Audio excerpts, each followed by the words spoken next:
Be Anita ndakubaza. Amavuta yo kwisiga sijyo nakuguriye ijya ejo. Izi meshi sijyo naziguhaye. Mbega bijya bintu wamuja gukinamwo ushutinga ngo ugiye gushutinga amamufu. Nta natanu biguha. Iyi pomu yakodesha ingano wakuze. Ubu bakobwa tubaye benshi mu Rwanda. Sometimes urashaka kurisha umuhungu. Aho numva ati ngo ubu ngo tumenye ngo zazaturesha. Ubu ni bijya ni vya kera agenda kangira bien ndagukunda. Oui papa. Tu es là? Oui, je suis là papa. Bien sûr. Oh merci papa. Tu fais le travail, on se le pas dans les Oui, bon travail papa. La bénédiction à vous. Merci mon père, merci papa.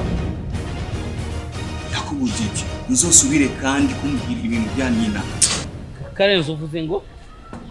Yes. Ngira aricyo kintu rero wifuza ko twokugana.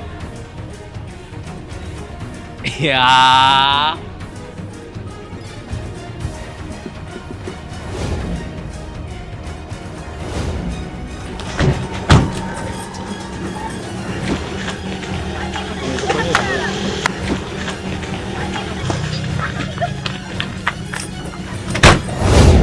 Umva ndacyakubwita ukuri. Para kumbesha. Jewe ukuri nuko.